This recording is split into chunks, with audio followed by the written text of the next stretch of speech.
Hey guys, it's Jordan from Guns and Cars. I'm here today to bring you on the topic of tactical versus practical. In this segment, we'll be talking about what is really tactical. It's just for kicks, it's cool, it looks cool, it doesn't really form a duty or a role in the firearm, and the actual practical one where it has a use, it has a meaning. You built that weapon, or you put it together, or you bought it for a specific reason to fill a specific role. And let's rearrange the table and talk about each one of my firearms here. Alright guys, first up is the Mark 18 Mod 1.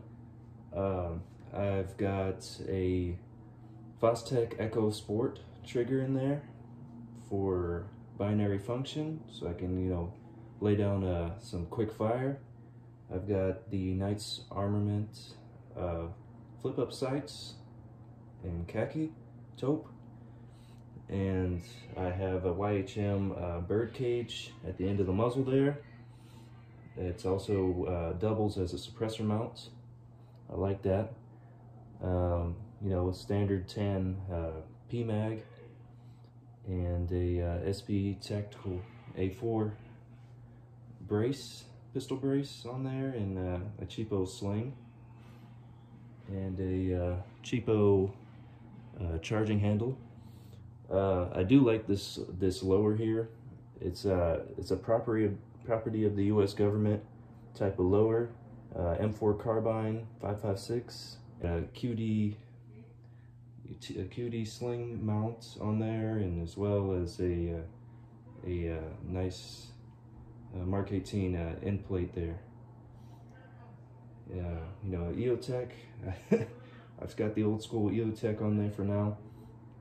I want to upgrade it up to a modern type of tan EOTech ESP X3, maybe with magnifier too.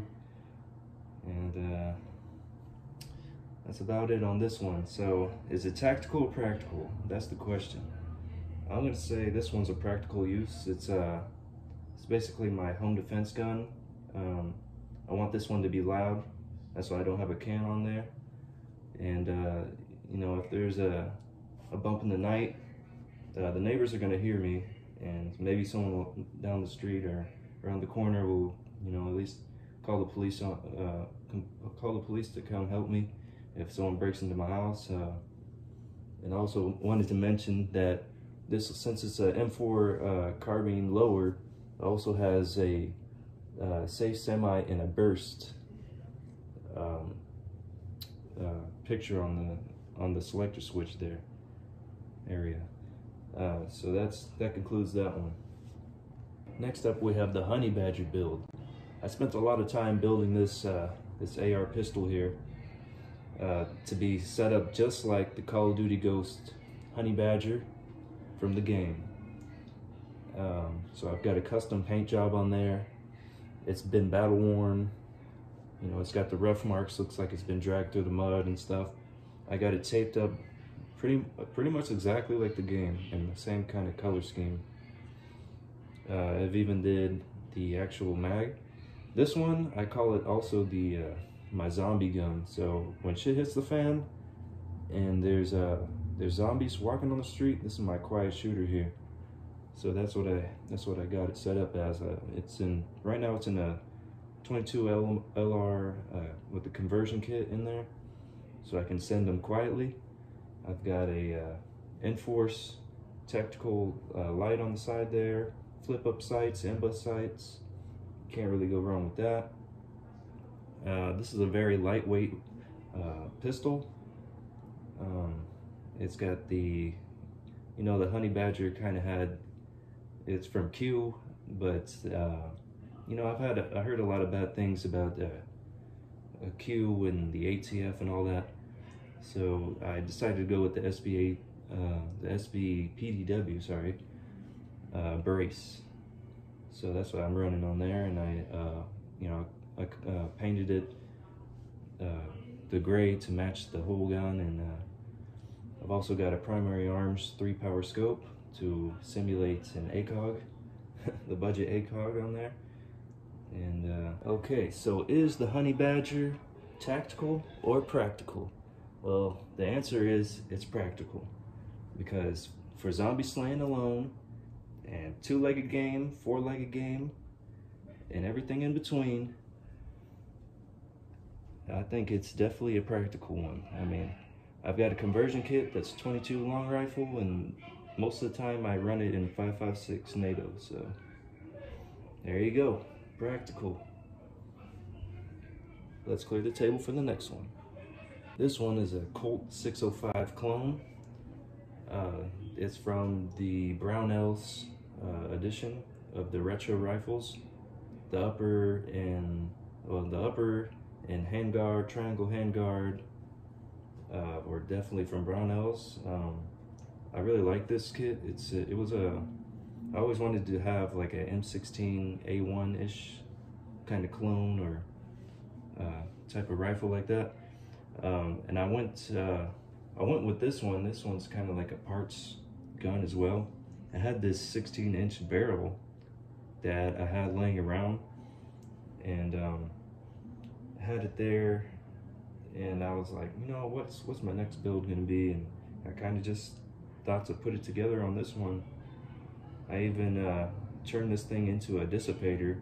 Originally the barrel was already ready for a mid-length gas system, which it still is a mid-length, but it's a dissipator. So the triangle handguard it doesn't have like a rifle gas tube that goes all the way to the gas ports and stuff. So this thing is a dissipator, and I customly made that. I cut the barrel and, you know, made the front post sight on there fit just right. So is this a tactical or practical? I think it falls in the category of both. It wouldn't be my first choice, but if I had to get it for shit hits the fan, I think it would do just the trick. I mean, it's a basic setup. Soldiers have been using this setup for, you know, years and years and years. So I think it would be a go-to rifle if I had to. Wouldn't be my first choice though. All right, let's clear the table and put the next one on. Okay, this is my hunting rig. I call it the War Pig. Is this a tactical or practical? Well, it's kind of both. I got it set up for close range and kind of medium range kind of engagements, and I built it really just to hunt hogs and deer. It's pretty much set up for hunting. I've got a Sig Sauer Romeo 5 red dot on there. I love that red dot. It has a really long battery life on there, and I've got like a cheapo type of magnifier. It works. I know it works well. Like, there's nothing wrong with it, but it's just not. I can't remember the brand. I've also got a angled foregrip on there, and 45-degree offset iron sights on there for quick engagements. Now, what's the best round? A lot of people should know this when it comes to hunting, that you don't really want to use just target ammunition. It's good to go with the nice lead nose or the round nose type of bullets.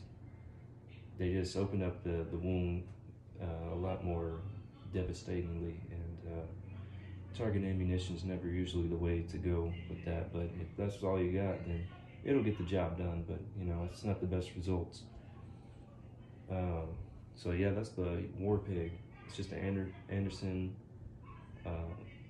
upper and lower, and I forget the rail, but this rig here is set up pretty nice though. I try to get all my rifles with the sling too. It's important to you know, have a sling so you can pick it up and go and throw it over your shoulder if you need to, so you can use your hands. A lot of people don't use slings, and I think it's important to have a light on every long gun and a sling. It's very important. And this gun's chambered in 350 Legend. 350 Legend, yep. That's what I call the war pig. And this thing will take up pretty much from medium to big game if I shoot them in the right place. So for two-legged game and four-legged game, all game alike. All right, let me clear the table and put the next one. And this is also, I would go with practical. Yeah, I'll put it in both, practical and tactical. It's you gotta admit, it's pretty cool looking, and it's also practical. So let's clear the table and put the next one. All right, most of you guys should already know this one. This is the Mark 12 Mod 0 build, and it's a clone. It's not 100% or anything. So yeah, everyone should know the answer to this one. This is definitely a practical build. If you need a long range SPR, this thing will always get it done. It's battle proven, and it's just, you can't go wrong with it. Mark 12, man. It takes 20 rounders or 30 rounder magazines, your choice. Now, why I call this one a very practical one is, if you need this thing to be lighter, the military basically designed this thing around to be able to take stuff off that's damaged very quickly, and that's how I kind of have it set up as well. So say my scope gets damaged, I put some QD mounts on the scope itself. Let me give you a little example. Look at that. Boom, boom. That scope's damaged, take it off. You got your iron sights, flip up sights. There you go. You want to go lighter? It's too heavy for you? I got my QD tack light off of there. Look at that. Cuts down the weight so easy. Now it just went from a 9 to 10 pound rifle to maybe 8 to 7 pound rifle. Just like that. So that's why I call it the practical rifle setup right there. You can even clear rooms with it. I've heard soldiers overseas using these things, and they were clearing rooms with it. They were showing Marines and whoever else was on the ground how it's done. All right, let me clear the table and put the next one. All right, I bet you guys didn't think I would have an actual handgun on the table today, but yes, I do have one. This is a Smith & Wesson M&P 45 ACP shield, and I wanted to go over this one kind of quickly. Tactical or practical? Well, the way it's configured right now, I would say no. For conceal and carry, I decided that on my personal body, the shorter mag, that's a 6-rounder and +1 in the chamber if you want one, is the best way to go about it, because on my body I'm kind of skinny, and the extended base plate they got on there is just way too big. It sticks out from my shirt, or if I have it concealed, it just sticks out in every kind of way, and everyone knows you have a piece on you. So with the shorter mag, that's the way to go. Tactical or practical? With the short mag and maybe some 7-rounders in your pocket, I think you would be good to go on that one. So that's what I call practical. All right, you guys should know what this one is. This is a Type 53 Mosin Nagant, chambered in 7.62 by 54R. That's a nasty little round. Tactical or practical? This particular one has a side folding bayonet. I refinished the stock and made this thing basically as good as new. I mean, the bore looks great. It doesn't look like it's been fired too many times. Metal's in good condition. The stock's it's okay, but I did refinish it. It looked like trash when I got it, but I got it all nice and shiny. Made it as good as new and made it look a lot better than I got it. That's for sure. Tactical or practical? This one, I think it's definitely a practical because, I mean, you got a side folding bayonet, so if you were in the shit hits the fan situation, you don't really have to rely solely on ammunition like my other guns. So this is a good gun to have. And this, you got a nice powerful round, 5-round capacity, and it kicks like a mule though. That's the only downside. I might give me a rubber butt pad for this thing, because it punches your shoulder pretty hard because it's a shorter barrel than the other longer Mosins. But this one's definitely a practical. All right, can I get a drum roll, please? Brrr, ta-da! Of course, you guys probably knew I was gonna put this one. Don't forget about it. It's my SG Works Yugoslavian SKS in a bullpup stock, and made customly by me to look like it's from the Halo universe here. And of course I've got my Halo Infinite, the game that just came out, and it kind of goes with that. So I got it in anticipation for this game. I got it ready. So let's go over real quick. So we've got a Surefire type of flash hider at the muzzle. I got the barrel cut down to 18 inches by a professional gunsmith, not me. But the rest of the gun is done by me. So I've got a kind of like a cheapo laser on there. Kind of just gives it character and look. And I've rattle canned this thing to look like it's been torn up, beat to hell, whatever, put through whatever torture the Master Chief puts it through from the game. Yeah, that's the stock.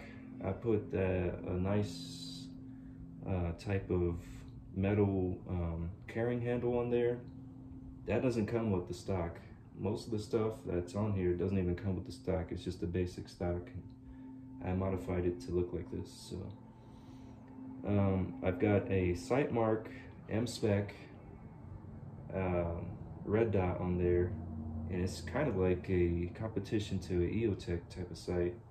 It's got an auto shut off, night vision mode on there and everything. So it's a nice little sight actually for the price. I've got the updated SG Works stock with the FML. That means the magazines you put in there can be removed with both of those latches at the end there. And you can remove it as simple as removing an AR magazine out of an AR-15. So that's pretty cool. At the end, that's the newest edition. I just put a butt plate or a butt pad on the end of the stock because they don't come with any, and there's no other way to to even get one with any kind of butt support for it not to slip off your shoulder when you're firing. So I got a limb saver type of rubber butt pad that I had laying around that from my shotgun I used to have, and I kind of just made it work in the stock. I drilled some holes and put some plastic in there, and it's holding up pretty good. It's not even wobbly, so I'm gonna leave it on there. It gives it a nice look. It doesn't slip off my shoulder anymore. And this thing already didn't have a lot of recoil because it was so freaking heavy. This has got to be like an 8 or 9 pound rifle altogether now. It's not the lightest thing, but it's not bad. It's pretty durable, you know, piston. You know, if you know anything about SKSs, they're like a 2-piston type of system, so very reliable, almost as reliable as an AK or about the same. So that was the finale. So tactical versus practical. Is this one a practical build or a tactical one? You know, I don't really see any covenant or, you know, any aliens around here where you can really use this the way it was intended to. So I think this one is more of a tactical build, but it does have practical uses. I mean, it's very reliable because just being an SKS and how that gas system operates, the piston system. Yeah, I'm gonna go with tactical on this one. It's a cool build. It's a money pit, but I love it. I keep adding more and more to it over the years. I've been on this project for about 2 years or so, getting all the parts in place and getting it just the way I like it. So I hope you guys enjoyed the video. Please like and subscribe. Don't forget to hit that notification button, and please tune in on the next one.